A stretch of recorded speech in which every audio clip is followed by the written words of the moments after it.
Welcome to My Love of Life Energy. I'm Anna Scott, your host. I love beautiful, rich conversations that reveal the truth, beauty, and uniqueness of each person I meet, and I'm honored to share them with you. Good morning and good afternoon, and welcome to my podcast, My Love of Life Energy. And today, I'll actually get teary. I'm honored and thrilled to have Sarah McCrum, the author of Love Money, Money Loves You. So welcome, Sarah. Thank you very much, Anna. It's very good to be here. So I was given this book by my assistant, and she had been trying to tell me about it. And finally she said, Anna, you're going to love this because it's about energy. And that's my language. And I say there's two books that have changed my life. One was Clear Your Clutter with Feng Shui, and this one. And it's beautiful. So I'm thrilled that you're here. Thank you. It's wonderful for me when I hear people, when it means so much to people and makes so much difference, because I think that's what it was intended to do, you know. It's really about us shifting our relationship with money in a way that is meaningful for us. I don't know if you've ever heard of the Gene Keys. Mm-hmm. Anyway, Richard Rudd has the 30-second Gene Key and said, money is the place we put our fear. It's the last place for humanity. And it's such a great teacher. And what I'm learning through you is to not be afraid of money, and that money is love. That's right. That's maybe surprising for most people, but that's what I came to learn or discover. I didn't know that. I don't think I knew what money was actually, but I sort of knew it was energy. Because I'd spent a lot of time training with Chinese energy masters. So I knew that everything was energy. So of course, money is energy. But most people who understand that money is energy think it's a neutral energy and kind of that's it. And I came to understand that it's an energy of love, which totally changes the game. It's far more powerful to understand that than I think anybody really realizes. So people will often say, oh, yes, it's an energy of love. It's neutral. It's not neutral. It's actually love in a form which listens to us in a way. It's an energy that listens to our wishes. It's like the genie and Aladdin's genie or something. It's the energy that listens to what we want and delivers it if we allow that to happen.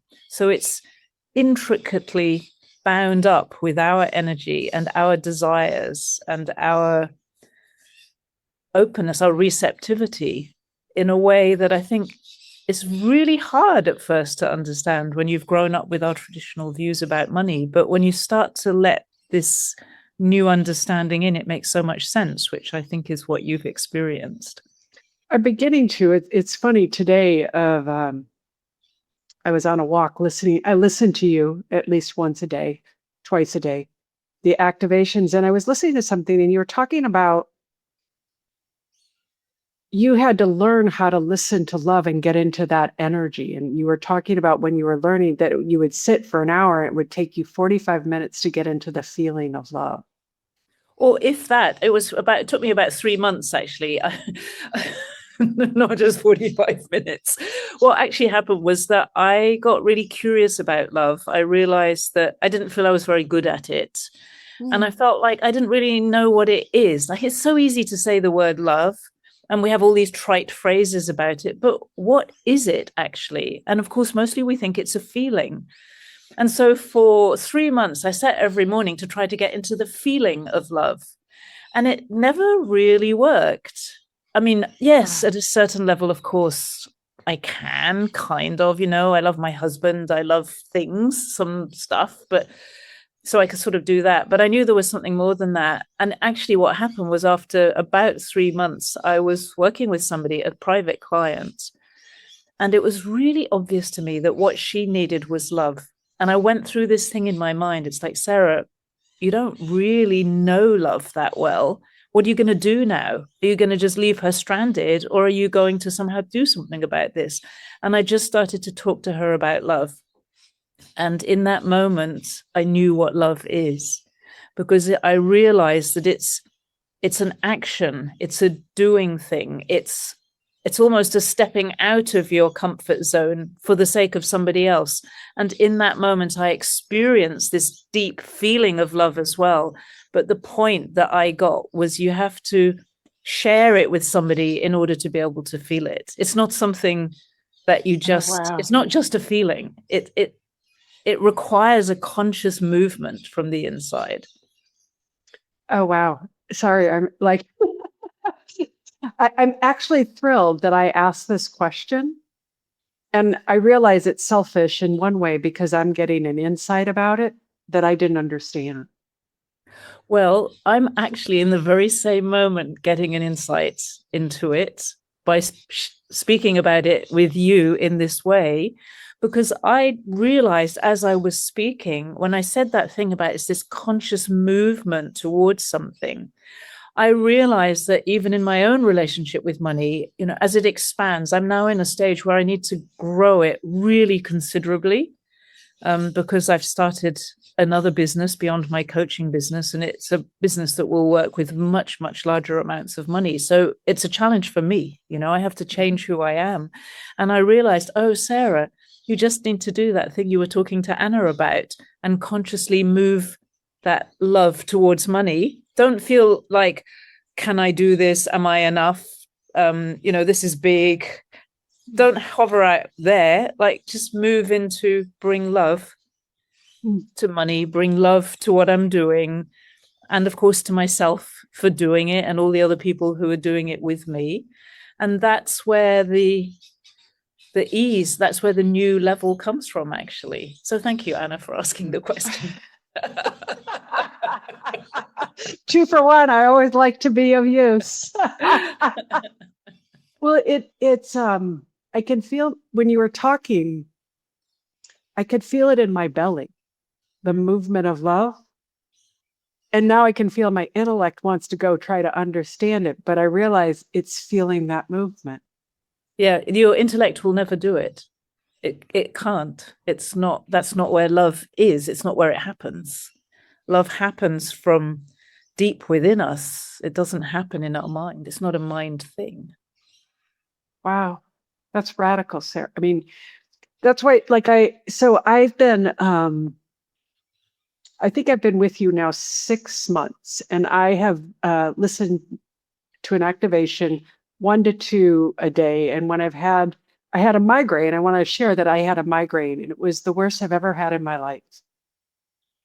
And I kept thinking of you saying, oh, this is old energy going out.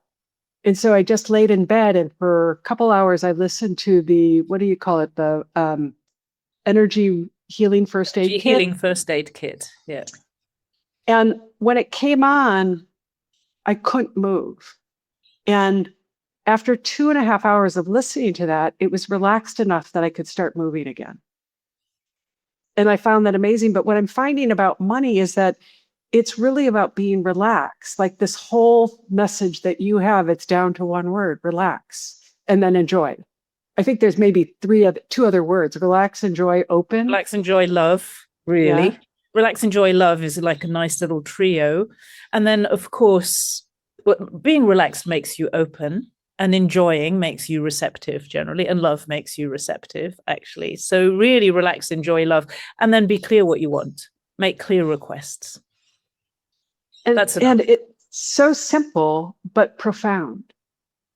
Yes, and funnily enough, a friend told me the other day, she said when she first came across my work, she was interested in it, but I said to her, the key is to relax. And so she went off and worked with somebody else because she thought it was too easy.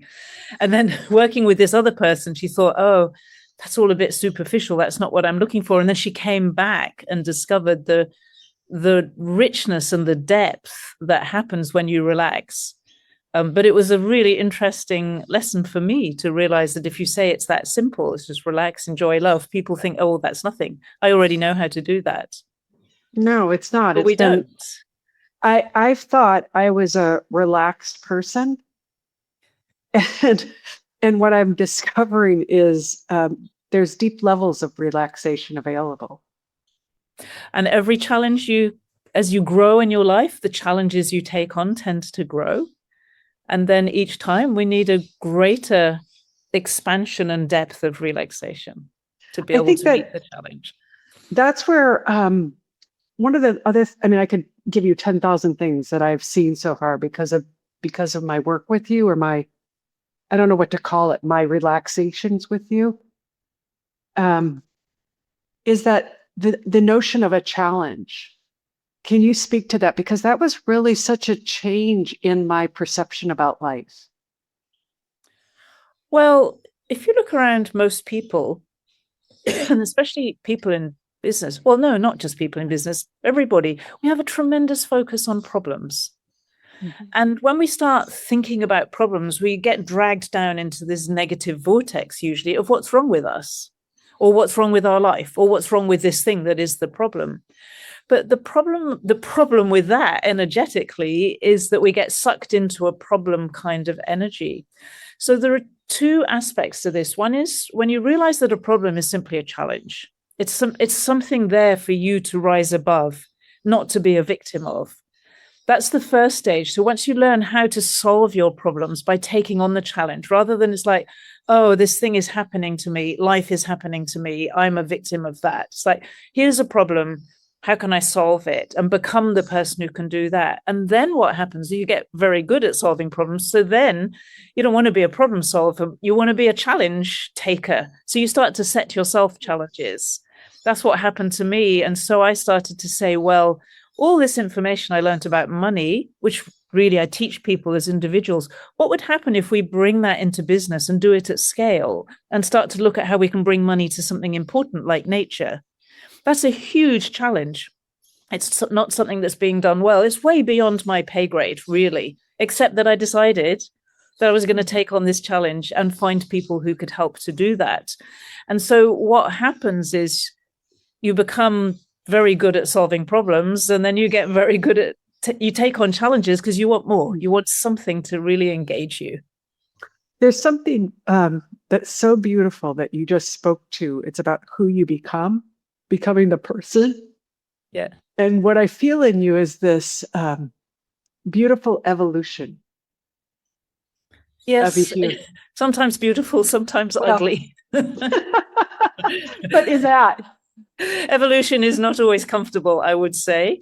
But yes, if I look back, how long, 20 years, I was somebody who had big visions and no capability. I had no, I didn't have the spirit, I didn't have the inner backbone to be able to create and produce the things I wanted. So yeah, there was a kind of uselessness in me. I don't know how to say it. I was good at what I did and things like that, but I felt that such a lack of the ability to step into what I could envision. And what happened through my own personal development, really, and my absolute determination to find that spirit, that backbone that I knew I was missing, is that it filled in. It gradually filled in. And yes, sometimes I quake a little bit at the things, with these challenges. I think, how on earth are we going to do it? Yes, of course, I have those fears sometimes and those doubts, like we all have. But that backbone kind of stands up then and says, it's all right, Sarah, we've got this. We're going to find a way. And that's where that evolution comes from. It doesn't come from me knowing. It doesn't come from that confidence of I've got this. It's more that sense of being held and being accompanied and being guided in some situations, and knowing that the energy always shows up for me, actually. And I learned that from teaching, because I've been teaching in sessions like I do with you now, group coaching sessions for a long time, probably more than 26 years, 27, 28 Wow. years. And I've never, ever had a session, not one, where the energy didn't show up absolutely perfectly. I've never had a session I didn't like. I've never had one that I found difficult. And that became a model for me. It's like, if it works when you're coaching, Sarah, it must work everywhere. It must be the same principle everywhere. That's just an enhanced environment where it shows up. And so I just started to want that in business too. And gradually it's coming. I see that it's coming. I can operate much more in that way. And look, there was a big gap for a long time.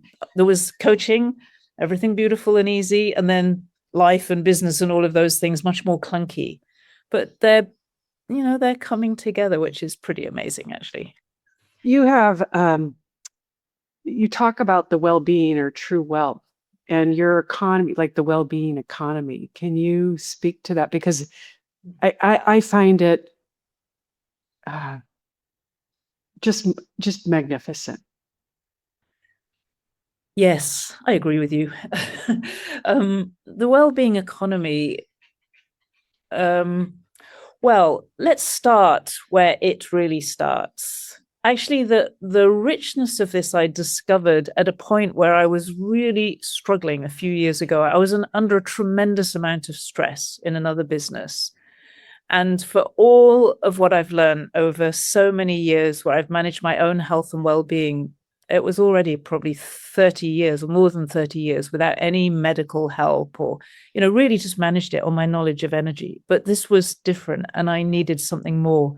And I discovered what I now call the source codes of well-being. But what I really discovered was this place inside me and inside everything, which I call the well of being, which is the ground of well-being in our life. It's a foundational well-being that exists in all of us, regardless of how you feel in the moment. You can feel grumpy and bad and all of this, but this well-being is still in there.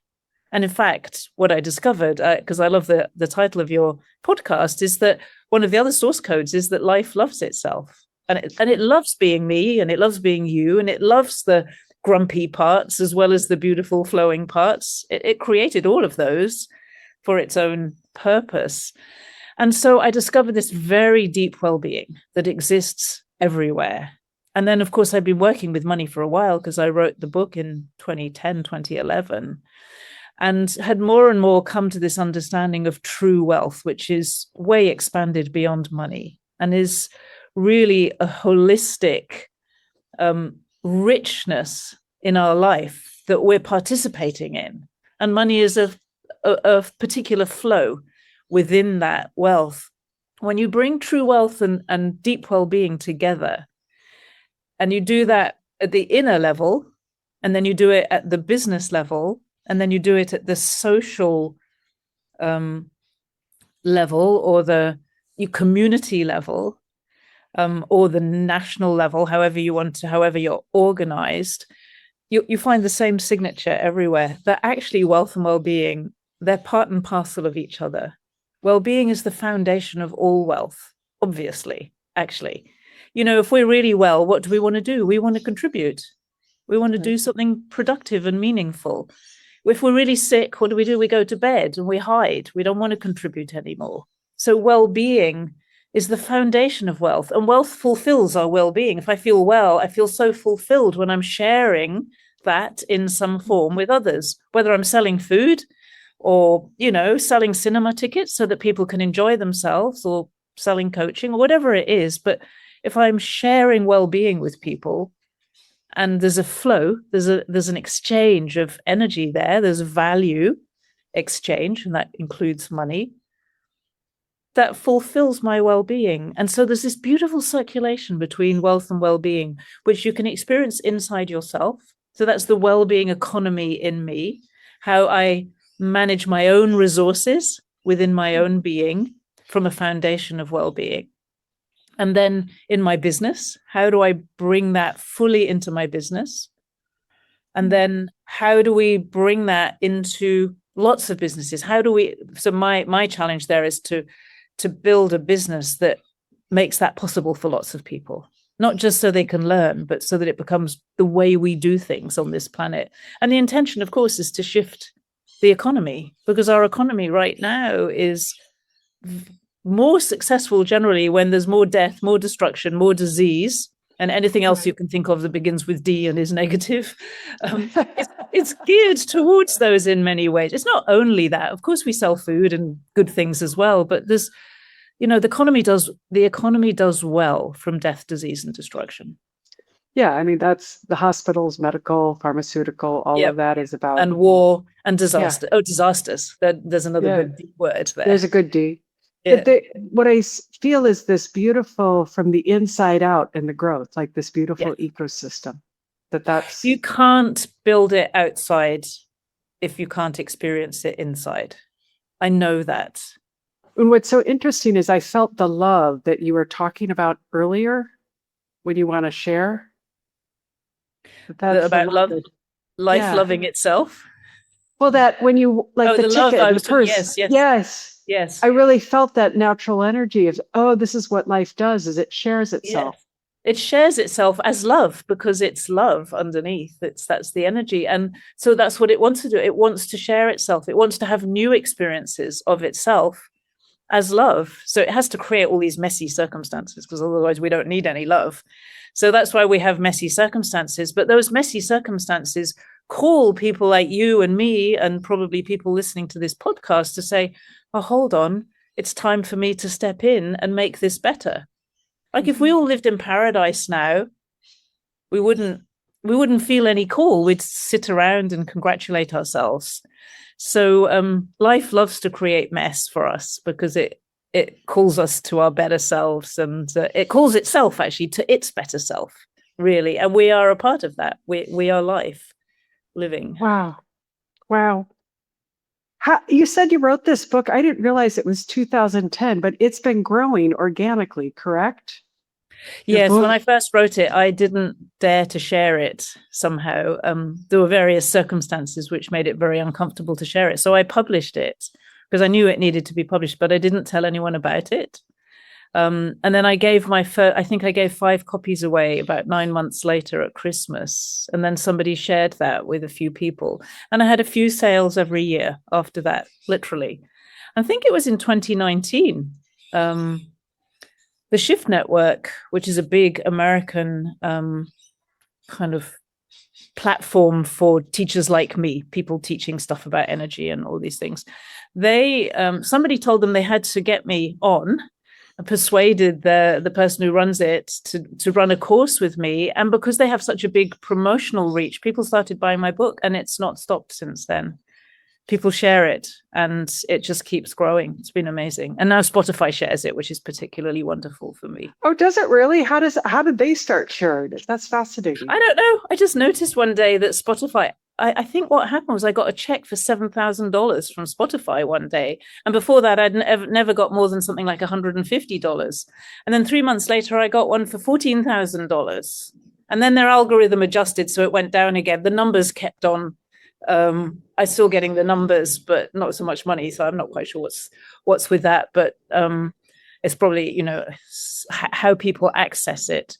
But yes, there was this sudden change in November last year. Yeah, I think November 25, where I realized Spotify's picked my book up, and yeah, they keep selling it. It's like 120 people a week or something Are now downloading and are listening to it? downloading it on Spotify. And people keep telling me, oh, like somebody told me it was put in my saved list, but I've never seen it before. So I knew that I had to read it. Or it keeps coming up. Spotify keeps presenting it to me. It feels like a message. I've been told I've got to read this book. I keep hearing things like that. Well, I know that when I read it, I immediately, like, I wrote a blog about it. I told everybody, like, you have to listen to this book. And it's that kind of action, which is an action of love. Actually, you loved it, and so you moved consciously to do something. That is what has made it work. I was told recently, because I've sold more than 100,000 copies, and it's self-published, and apparently that's really a lot. So I know that people sell millions of books, but for a self-published book, yeah, I was told it's a lot, and I just see that it's going to keep on going. It's coming into its time, I think. The other thing that I want to promote, because I'm in it, is your classes, the Wellstream class. Yeah. And there's something about those classes, listening to the activations and all the information, but there's something about coming to the classes. I feel like everybody in the class is there for me to learn from. Yeah, it's beautiful. In such a beautiful community. And how have you seen do you want to talk about what Wellstream is and promote that, because it's so powerful? So wealth streams is where it's not so much that I teach people about true wealth. It's where people explore and find their own expression of true wealth, I would say, because I'm not really a teacher as such. But of course, I have a lot of experience and I am sharing that as well. But it's a place where if you're curious about the richness of your own life and you're curious about how you can live and grow your life from the essence of who you are or from your true self, that for me is what Wealth Streams is really about. It's, you know, it's not always easy to present it because whatever I say never really is, it's not easy to touch the essence of it. But when you experience it, that's what I find is I find that people more and more come back into themselves, and then they make their own choices about what they want to grow. And then in terms of the live classes that you're talking about, you know, which in traditional terms are just group coaching sessions, but it doesn't really feel like that's what it is because we're working with energy, we're working with very subtle, very beautiful energy, which includes the energy of money, includes like a wide range of different aspects of energy that I've worked with over the years and other people bring. And because we're working with energy, we're always working with the core principles of life. And people come to solve problems and achieve things and change themselves. And every single one is sharing themselves in the energy field with everybody else. So we get to pick up all the best bits of all of that change, the generosity of people actually sharing their problems and solving them publicly. It's a very generous action, that. And we all grow. I do as much as everybody else does, or probably more, because I'm the person who gets to lead the group, so to speak. It's been beautiful. What you just said really touched me because you'll say, Anna, just be Anna. You're Anna. There's only one Anna. And that's the beauty is everybody, I feel like in this, your group calls is everybody gets to be who they are. Yeah. There's not a formula that, oh, you need to become like a Sarah McCrum group. Just that makes sense. It really makes sense because people always say, oh, Sarah, you need to run a coaching program so people can coach like you. And it's like, no, they need to coach like them. They can learn from me for sure. I don't pretend that I'm a facilitator. I really admit to myself that if you've been doing this for 30 years, whatever, you really do learn a lot in that time, and that's valuable. But everyone needs to coach like them. They need to find their signature, but they can learn from other people. So yes, 100%, I don't want that groupie thing.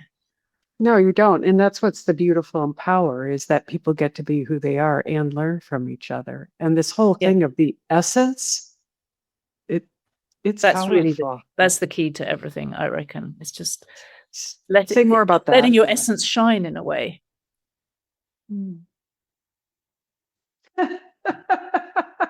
Sorry, when I sometimes I feel the truth of the energy and it impacts me so strongly that I burst out laughing. I've seen that. Yeah, you know it. I know it. Otherwise, it brings you to tears. So one of the two. Yeah. We're coming to the end, Sarah, which I can't thank you enough. I want people to know about this book, and I want them to know what you're up to because it's so rich and beautiful. Yeah, it's enriching for all of us. It's simple in a way, and at the same time, it's hard to describe in a way, but I think what happens is you begin to realize that you matter, that what you do and what you think and what you feel touches life. It's touching everything, and it makes you feel more fully in your own life, in your own responsibility for yourself, your responsibility to life. And actually, that's a really good feeling. It's a really fulfilling way of being. I agree. Well, thank you. So all of this information, Sarah McCrum, will be on the notes, and I can't thank you enough. And for whoever's listening, check her out, look at her offers and take her course, get the book, share it. Thank Thank you, you, Anna. Sarah.